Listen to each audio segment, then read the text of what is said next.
This podcast includes content created using artificial intelligence tools. All information is for general purposes only and does not constitute financial, investment, legal, or regulatory advice. Listeners should verify information independently and consult qualified professionals for personalized guidance. Welcome to the Deep Dive. Before we continue, I'd like to mention that the Luxembourg Fundcast is created and produced by Bertrand Mériot, a practicing regulatory lawyer admitted to the Luxembourg and Paris bars. The mission of this podcast is to bring clear, free, and reliable information sourced from official references that are carefully curated and continually updated and refined through high-standard, evolving prompt engineering on Luxembourg's financial regulation and investment funds to professionals and anyone interested in the Luxembourg Financial Center. Okay, so today we're diving into a topic that's, really fundamental for market integrity. We're talking about the Market Abuse Regulation, or MAR, and specifically that crucial DUI, sometimes maybe a bit overlooked, of managing the insider list for listed companies. Our goal today, and just to be clear, all our analysis is based on what we know as of today, August 29th, 2025, is to really unpack the key insights from the sources you've gathered. We want to give you a clear path to understanding this properly. Because let's face it, this isn't just about ticking a box on a compliance checklist, is it? It's about protecting investors, ensuring market fairness, and honestly safeguarding a company's whole reputation. Absolutely. When you really dig into the insider list requirement, it becomes clear pretty quickly it's much more than just an administrative task. It's I like the phrase the gatekeeper's ledger. It really captures its role as a cornerstone of good corporate governance. And this is especially true, I think, for companies dealing with complex situations. Maybe they're dual listed, say, Luxembourg Stock Exchange and Euronext Paris, or perhaps they're navigating the information whirlwind that often follows a big acquisition. So our aim today is to go beyond just reciting the legal text. We want to get into the practical realities of actually mastering this function, seeing how it can be less of a headache and more of a strategic advantage. I really like that framing, gatekeeper's ledger. Yeah, it paints a picture of needing real vigilance, real control, which is exactly right for this area. So just to start us off, let's get a really clear handle on what an insider list is and why it's, so fundamental. Hashtag executive summary and key takeaways. Right. So at its heart, the insider list comes from Article 18 of the MR. It's essentially a definitive, constantly updated record. Think of it like a diary, but a very precise one. It has to track every single person, internal or external, who gets access to sensitive information that could move the company's share price. And crucially, it needs the exact time they got that access. For the company secretary, managing this isn't just another job. It's a foundational duty. It's the first line of defense against illegal disclosure of that inside information. And here's something really critical. If the regulators ever come knocking, this list isn't just one document they look at. It's usually the main thing they scrutinize. It's your undeniable audit trail. Undeniable audit trail. That's a strong way to put it. Yeah, it definitely shifts the focus from it being a chore to being a mission-critical document.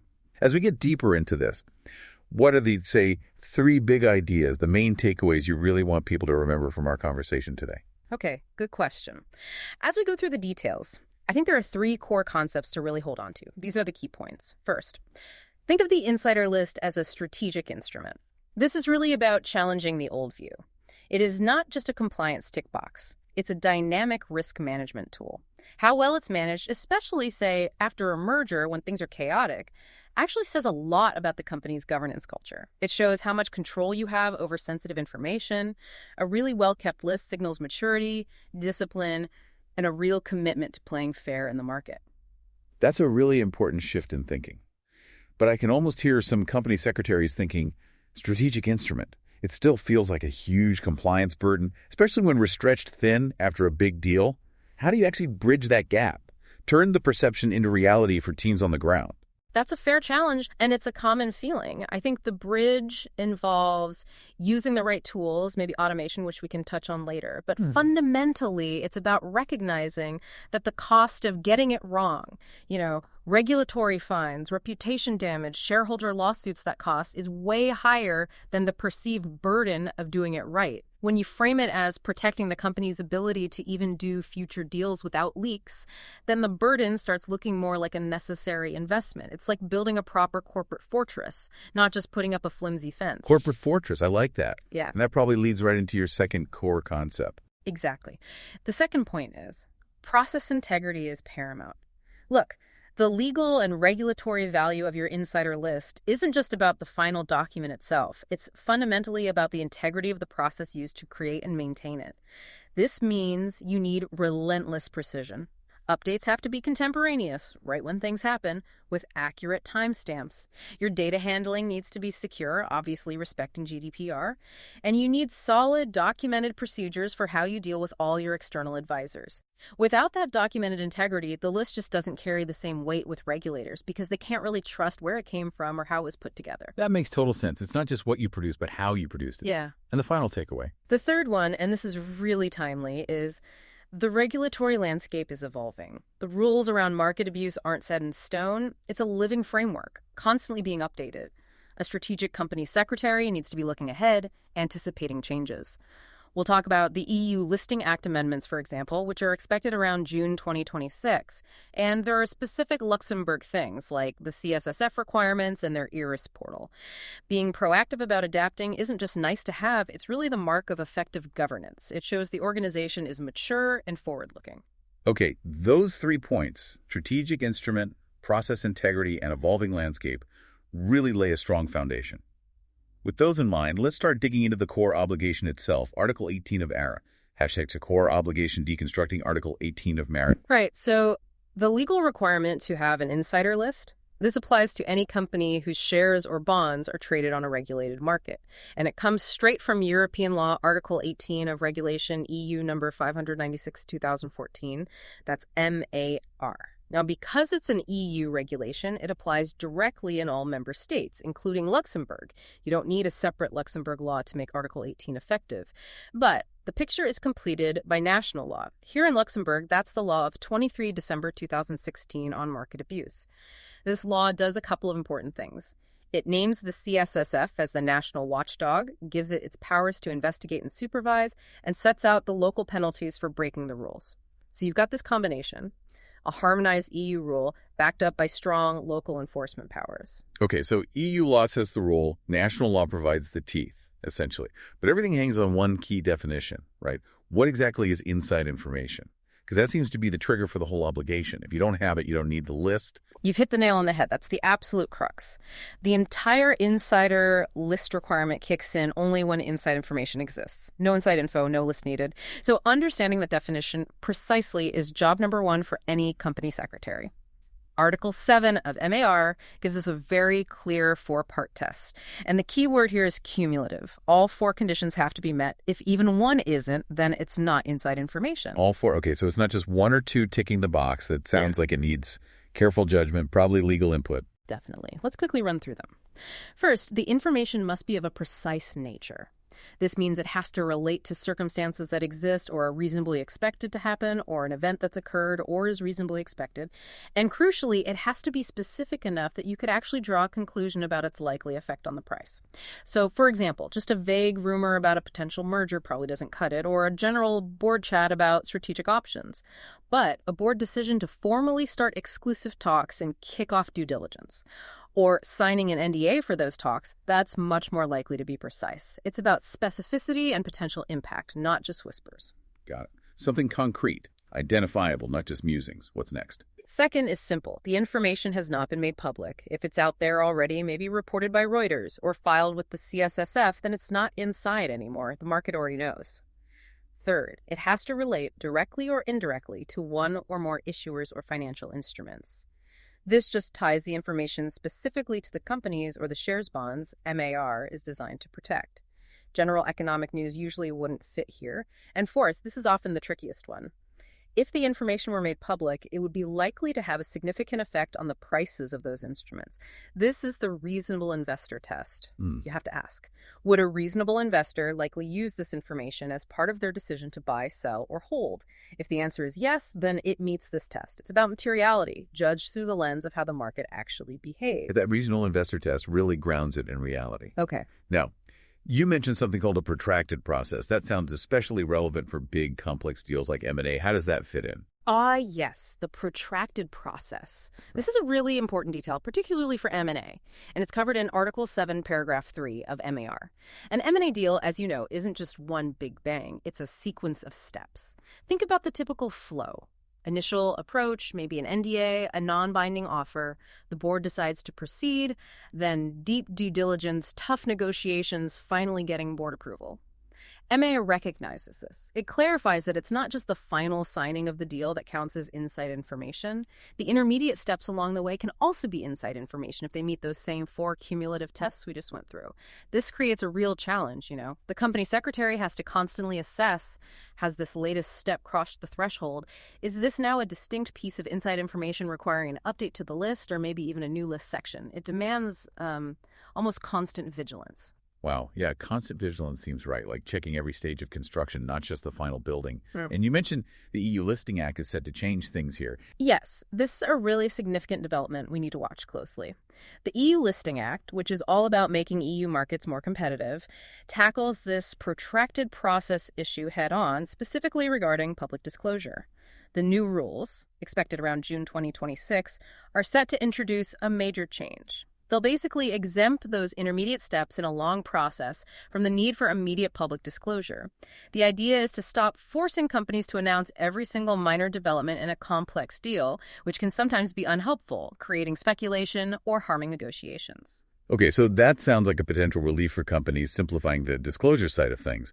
But you flagged there's a crucial but here, something this change doesn't do.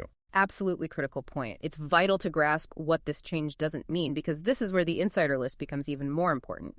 While the amendment removes the obligation for immediate public disclosure of intermediate steps, it does not change the fact that the information itself is still inside information.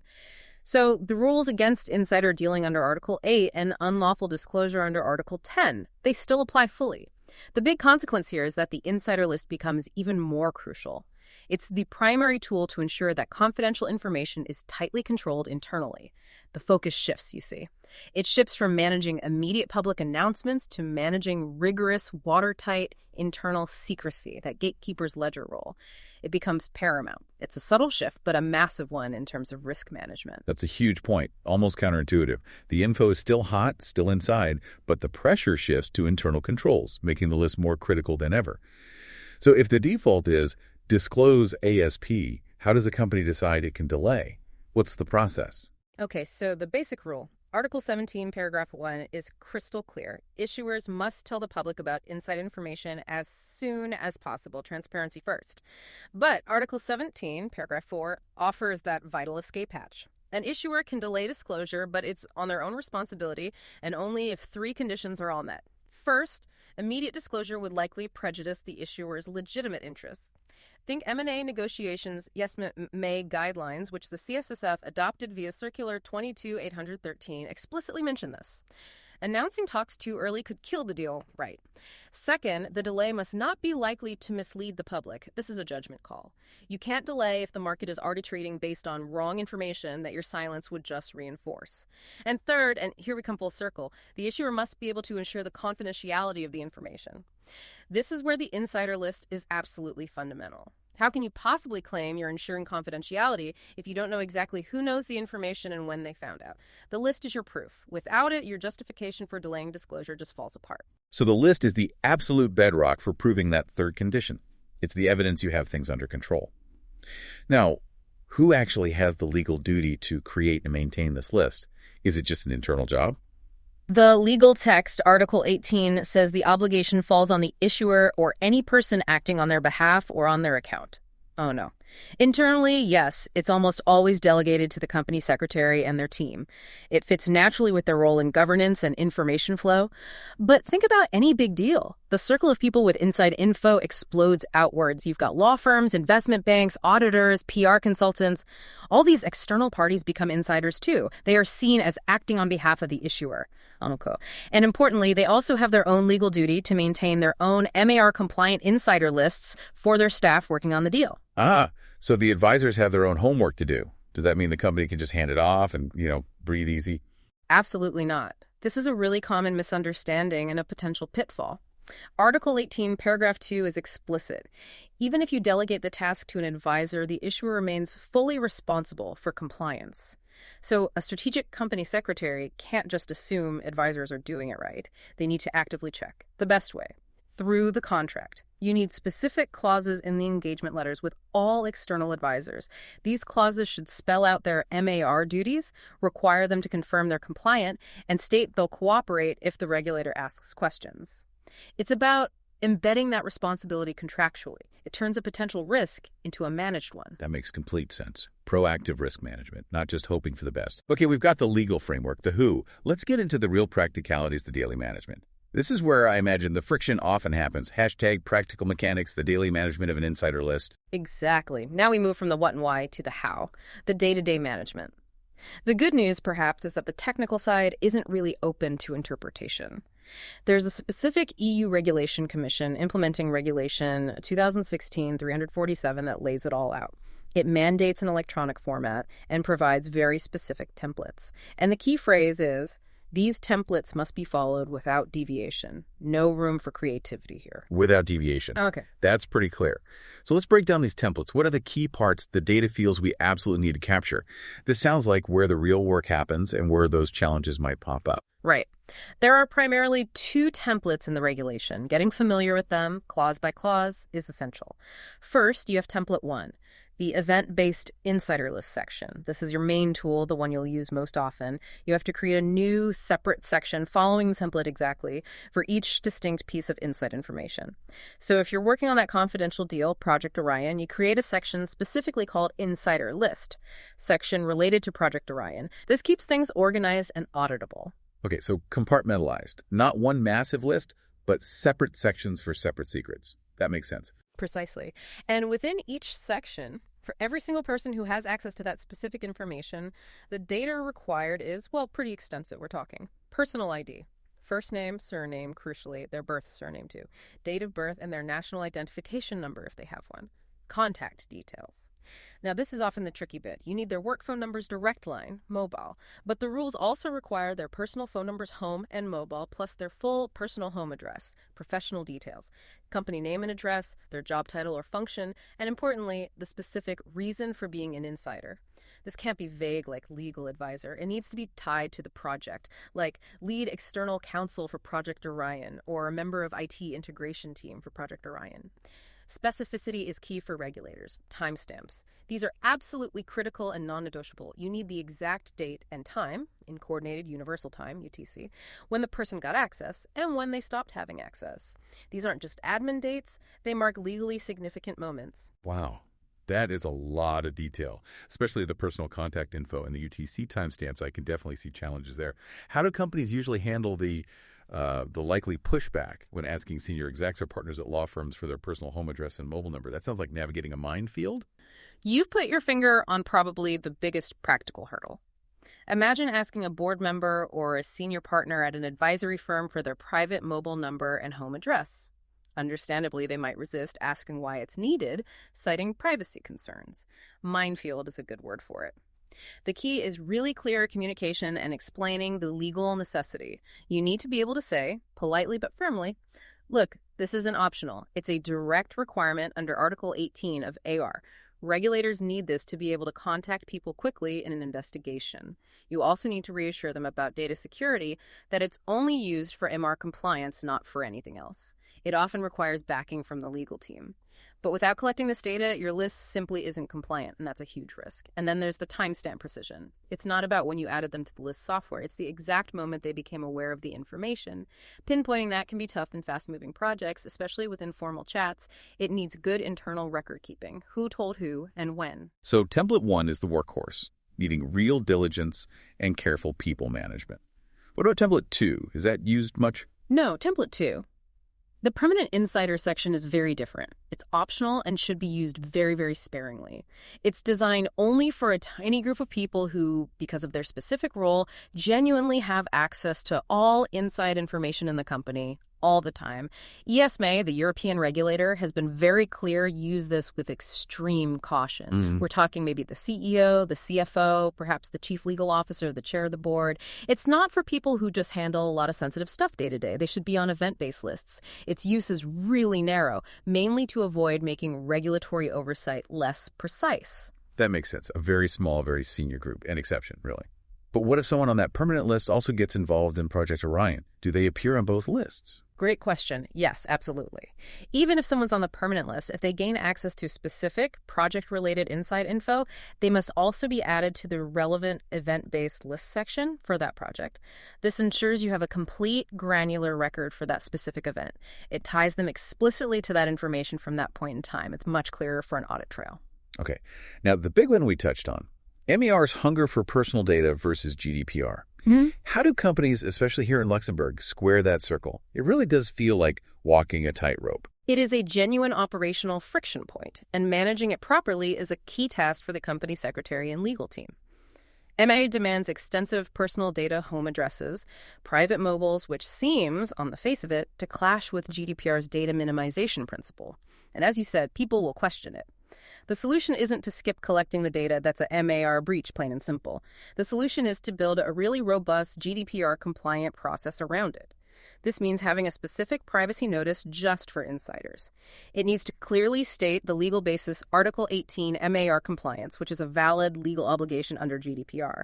It needs to state the purpose, maintaining the list, responding to regulators. So transparency and legal basis up front, not just a casual request. Exactly. Then you need strict access controls. Who can see this sensitive data? Only those who absolutely need to for MAR compliance. Log everything, and be clear about the 5-year retention period required by MAR. Critically, you cannot just keep this stuff on random spreadsheets on shared drives. That's asking for trouble under both MAR and GDPR. You really need secure, dedicated systems, often specialist software, to manage these lists properly. They provide the security, audit trails, and controls that manual methods just can't match. It's moved beyond best practice. It's arguably a necessity now. That's a very clear approach to handling that tension. It really highlights the need for careful legal input in setting up those processes. Okay, let's talk about the life cycle of an actual list section. How does it get created, updated, managed over time? Right, the life cycle is quite defined. Creation. This happens the moment inside information is identified and the decision to delay disclosure is made. It has to be contemporaneous, done right then, ideally within hours, not days later playing catch-up. Updating. This is ongoing. Article 18 says updates must be promptly. Regulators like the CSSF take this to mean immediately, contemporaneously with the event, not saving them up for a weekly batch update. What triggers an update? 3 main things. A new person gets access. The reason someone is on the list changes, example, their role evolves, or someone ceases to have access, example, their project role ends, or they leave the company. Each update creates a new, versioned, time-stamped list section, and you must keep all the old versions. It builds that history. That constant updating sounds like it could be a huge admin task without the right systems. Makes that software point even stronger. And what about people acknowledging their duties? Is that just a tick box? Definitely not just a tick box. This is acknowledgement, and it's crucial but sometimes overlooked. Article 18, paragraph 2 says the issuer must take all reasonable steps to ensure everyone on the list acknowledges in writing their legal duties and the sanctions for insider dealing or unlawful disclosure. This needs an active, auditable process. Maybe it's a click-through confirmation in a system, a signed PDF back, or even a clear email confirmation. The key is keeping a record of these acknowledgments. It shows you fulfilled your duty to inform them and pins down their personal responsibility. Without it, your defense if something goes wrong is much weaker. And finally, retention.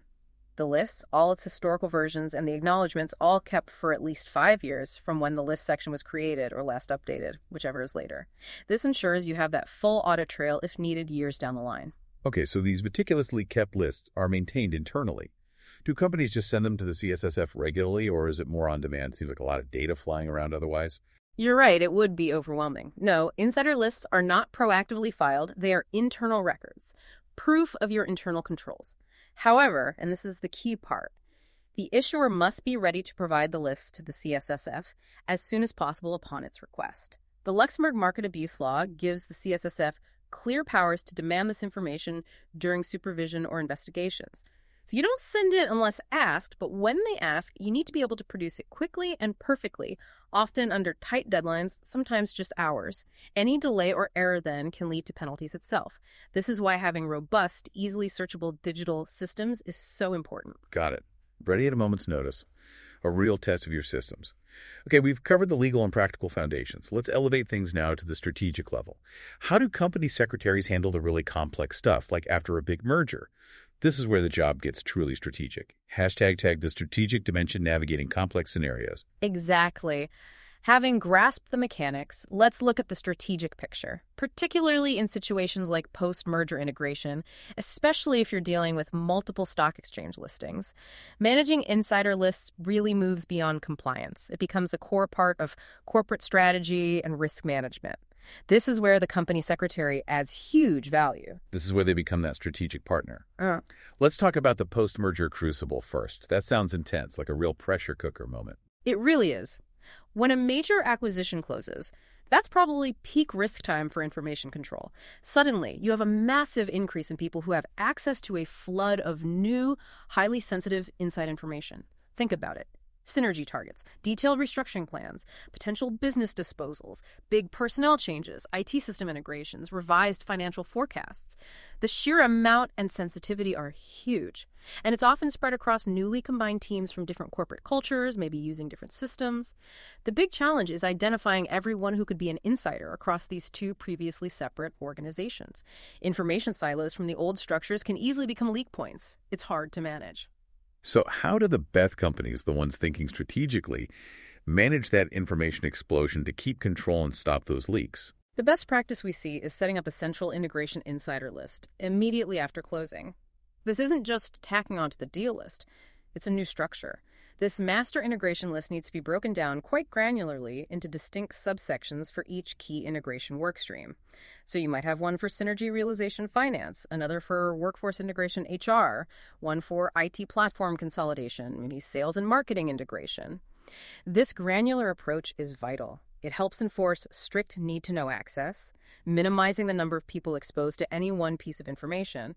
And importantly, it creates a very clear, defensible audit trail for regulators, showing you had a structured approach to managing this highly sensitive post-merger information flow, which can otherwise be chaotic. That sounds like a really smart way to manage potential chaos, like building a secure building with many controlled access rooms, not just one big open space. Now, these deals always involve a whole army of external advisors. How does the strategic company secretary handle their insider list duties when you've got so many third parties involved? Yes. The art of engaging external advisors. A big M&A deal brings in an ecosystem. Law firms, banks, accountants, PR firms, their people all become insiders. Now, as we said, these advisors have their own legal duty under M&R to maintain their own lists for their own staff. And it's a big, but the ultimate responsibility still lies with the issuer. If an advisor messes up and leaks info, the company is still going to face the regulatory music. So you have to manage this proactively through contracts. The engagement letter for every single external advisor needs specific, non-negotiable clauses. These should require them to. 1, maintain their own MAR-compliant insider list for their team to the same standard as the issuer. 2, name a single senior contact person who will be put on the issuer's insider list. This is an ESMA recommendation, actually. It stops the issuer needing to chase down details for dozens of junior associates at multiple firms. You just track the main contact at each firm. 3, provide written confirmation, maybe annually or per project, that they've formally told their team members they are insiders about their duties and about the sanctions. And 4, commit to cooperating fully and quickly if the CSSF or another regulator asks for information. This contractual approach is your shield. Right, it really hammers home that ultimate responsibility point. You delegate the task, maybe, but never the accountability. Let's touch on costs, pricing, timelines. This all sounds like a major undertaking and probably not cheap. It is, and the costs are often underestimated. It's not just about paying the salaries of the compliance team managing the lists. The bigger costs are often hidden. The diversion of senior management time, the resources tied up in manual processes, and crucially, the risk of mistakes that comes with using spreadsheets for something this critical. A clunky, manual insider list system isn't just inefficient, it's a serious source of legal and reputational risk. Imagine trying to pull together 5 years of perfectly versioned, time-stamped lists for an urgent CSSF request from scattered spreadsheets. The potential for error is huge. This really forces a strategic build versus buy decision about technology. Investing in dedicated insider list management software isn't just an expense, it's an investment in risk mitigation and efficiency. These tools automate workflows, handle digital acknowledgments, provide secure storage, and crucially, give you automatic versioning with those immutable, compliant UTC timestamps. They create that defensible audit trail that's almost impossible to guarantee manually. The upfront cost often looks small compared to the potential fines and reputational hit from just one mistake or breach. So tech isn't just nice to have, it's becoming a compliance necessity. Could you walk us through a typical M&A timeline example just to see how these lists evolve dynamically? Sure, let's map it out to see how it works in practice. Okay, day one. A confidential approach is made or received. Right then, inside information exists. An event-based list section, let's call it Project Helios, is created immediately. Initially, maybe only a tiny core team is on it, CEO, CFO, CLO, chair perhaps. Small list, huge potential impact. Weeks 2 to 8. This is usually the heavy due diligence phase. The list grows rapidly. Internal teams are formed, external advisors, legal, finance, etc. are brought in over the wall. Every new person added, every change in their role in the project triggers an immediate update to the Project Helios list, creating a new version. Lots of updates happening here, maybe several times a week. Week 9, the deal is signed. A public announcement is carefully drafted and released through the proper channels. The moment it hits the wires, the information is public, so it stops being inside information. Week 9 plus 1 day. After the announcement, the company formally notifies the CSSF that disclosure was delayed, explaining how the 3 conditions under Article 17.4 were met.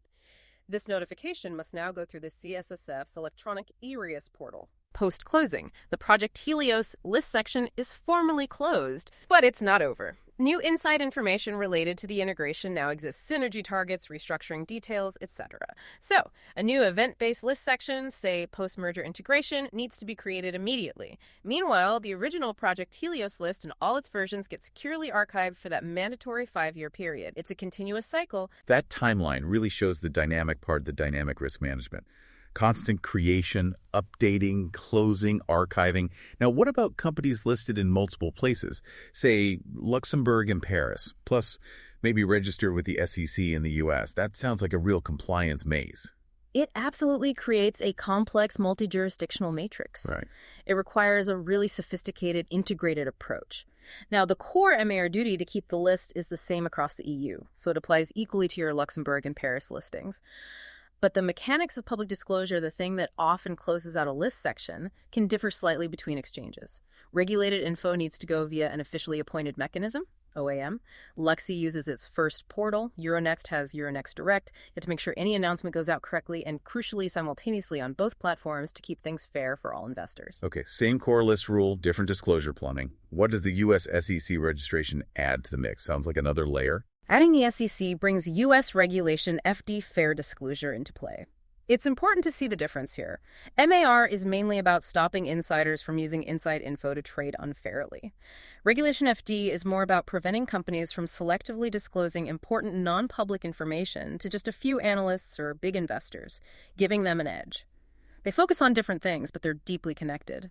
If you had a leak of inside information in Europe breaching MAR's confidentiality requirement, that would almost certainly be a selective disclosure issue under Regulation FD in the U.S.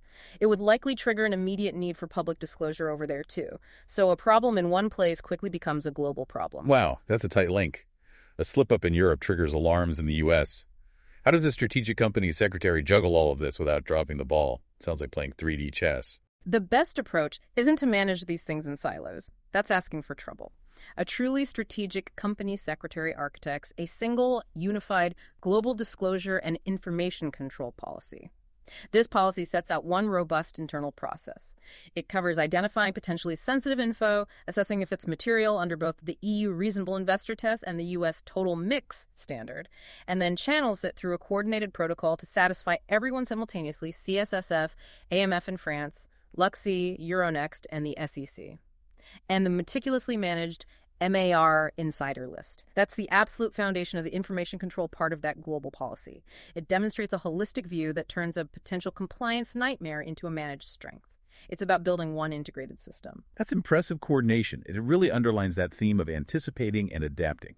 Okay, let's look ahead now. What's on the regulatory horizon? What recent or upcoming changes should company secretaries be tracking right now, late August 2025, to stay ahead? Hashtag the regulatory horizon, recent and upcoming developments. Well, as of now, late August 2025, the good news is that the regulatory direction for insider lists seems to be towards pragmatic evolution. This is largely thanks to the ongoing work around the EU Listing Act, which is trying to make EU markets more attractive by reducing admin burdens where possible without compromising integrity. Okay, the Listing Act again. So what specific changes are coming down the track that will directly affect how these lists are managed day to day? Sounds like potential relief, maybe? Yes, following consultations earlier this year, ESMA has proposed some significant simplifications to the technical standards for the lists themselves. These are widely expected to be adopted. There are two key changes that company secretaries will likely welcome. First, reduced data fields. This is a big one, directly addressing that GDPR tension we discussed. The plan is to remove the requirement to collect an insider's birth surname, their private phone numbers, and their full personal home address. Date of birth might only be needed if you can't get a national ID number. This should really streamline data collection, reduce friction, and align MAR better with GDPR data minimization without losing key regulatory info. Second, a reinforcement on permanent insiders. The new rules are expected to formally write down ESMA's existing strict guidance, basically saying that the permanent insider category is for an extremely small group and should be used very cautiously. This reinforces the idea that event-based lists are the default and best practice way. It makes regulatory oversight more precise by clearly linking specific people to specific information rather than having broad, potentially less accurate permanent assignments. Those sound like genuinely helpful practical changes. Good to see regulators responding to real-world operational challenges. What about the specific Luxembourg environment? Anything particular companies need to be aware of regarding the CSSF locally? Here in Luxembourg, the CSSF's focus remains very much on process integrity and strong internal controls. Remember, under that 2016 market abuse law, the CSSF has significant powers, including imposing hefty administrative fines for MAR breaches. While they don't always publicize specific fines for list mismanagement, their thematic reviews, like the 2022 review on store obligations for fund managers, show they look closely at internal processes, controls, and training. It suggests they care not just if you have a list, but how well you manage your internal information flow. A really critical practical point for anyone involved in MAR compliance in Luxembourg is the mandatory erase portal. Since May 2022, all MAR notifications to the CSSF, like notifying them after the fact that you delayed disclosure, must go through this electronic system, no more email or paper. Accessing erase requires a Lux Trust certificate, which is like an electronic ID. This can be a practical hurdle, especially for directors or advisors based outside Luxembourg. You need to plan ahead to make sure the right people have the necessary certificate and access, because filings often have very tight deadlines. It's a practical detail you need to sort out early. That's a vital operational tip. Proactive planning, especially for international teams, is key. It's not just knowing the rules, but mastering the regulator's tools. Exactly. And one final point. While Luxembourg rules and CSSF guidance are obviously key, a smart company secretary also keeps an eye on what peer regulators in other EU countries are saying or doing. Guidance from, say, the Dutch AFM on handling inside info, or reviews by the UK's FCA, even post-Brexit, their approach is influential, can offer useful insights into how the harmonized EU rules are being interpreted elsewhere. This wider view helps you anticipate future expectations and build that corporate fortress to be resilient from all angles. That's great advice for staying truly ahead of the game. A sophisticated, broader perspective. Okay, we've covered the legal nuts and bolts, the practicalities, the strategic angles, and the future outlook. Let's wrap up by thinking about the real value proposition here. Beyond just avoiding trouble, hashtag the unique selling point from compliance to corporate fortress. Yes, we've covered a lot of ground, legal, practical, strategic, but I think the ultimate point of mastering the insider list goes way beyond just ticking compliance boxes or avoiding fines. For the company secretary, getting this right is a huge opportunity to demonstrate profound value. You're moving beyond administration. You become a true guardian of the company's most sensitive, valuable, and volatile asset, its information. Guardian of information. I like that. It really elevates the role. It sounds like you're building a serious defense system for the company. It's a great analogy. Think of the insider list as the central control ledger inside that corporate fortress we talked about. It dictates exactly who gets the keys to which sensitive rooms, who has access. It tracks their movements meticulously, those crucial timestamps. And it ensures everyone with a key understands the rules, those written acknowledgments. It's a system of control and accountability. Now, if that fortress is breached, if information leaks, deliberately or accidentally, the whole structure is undermined.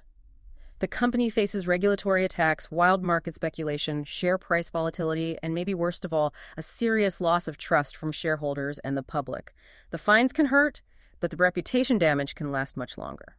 But a perfectly kept set of insider lists, updated diligently, archived properly, that's your ultimate audit trail. It's like the black box flight recorder. If there's ever a crisis or an investigation, it can prove you had robust controls, you acted diligently, you were accountable. It's your strongest defense. So it's not just defensive against fines, it's proactively building and proving trustworthiness to everyone who matters. That's a powerful upside. Exactly. Meticulous management builds trust across the board. With regulators like the CSSF, a clean record shows a strong compliance culture, leading to a more constructive relationship. They see you're serious about managing risk. For your own board and chief legal officer, knowing this critical risk is handled effectively provides huge confidence. It frees them up to focus on strategy, not constantly worrying about potential market abuse issues. And for the market itself, investors, analysts preventing leaks protects the integrity of deals and ensures a level playing field. That's the whole point of MAR, right? Maintaining that confidence underpins the company's long-term value and reputation. It's fundamental. That's a really compelling summary. It definitely reframes the insider list, not a burden, but a strategic asset, a pillar of good governance, and essential for market integrity. Makes you realize that neglecting it isn't just a compliance slip-up, it's potentially damaging the core of the business. Hashtag tag a key takeaways recap. Okay, as we wrap up this deep dive, let's quickly recap those 3 key takeaways. The essential things to keep front of mind. First, remember the insider list is way more than just a list. It's a strategic tool. Its quality directly reflects your company's governance, health, and control over its most sensitive information. It's a sign of your commitment to market integrity. Second, process integrity is your strongest defense. Everything from GDPR-compliant data gathering to immediate timestamped updates to getting those formal acknowledgments, getting the process right is what ensures compliance and protects the company. And third, the rules keep evolving. Stay proactive. Anticipate changes like those from the EU Listing Act. And make sure you've mastered the practical tools like the CSSF's eRICE portal. Stay informed. Stay agile. Treat regulation as a framework for building excellence. Excellent. Thank you for guiding us through that complex but absolutely critical topic. Hopefully this deep dive into the insider list has given you, our listener, valuable and practical insights to navigate more effectively and strategically. This podcast is a collaborative and free resource that improves continually, so your comments or requests for new topics are highly welcome, especially on YouTube. We want to be a helpful strength for everyone working in the Luxembourg Financial Center at all levels. We are often asked how you can help us. Well, a great way to help is by subscribing to our shows on all major podcast platforms, including Spotify, as well as an Apple Podcast, where a 5-star rating would really help us. You can also like our videos and subscribe to our Rigor Media YouTube channel. All relevant links will be available in the show notes. For our French-speaking listeners, you can also find our sister podcast in French. It was the Luxembourg Fundcast for you today. This podcast includes content created using artificial intelligence tools. All information is for general purposes only and does not constitute financial, investment, legal, or regulatory advice. Listeners should verify information independently and consult qualified professionals for personalized guidance.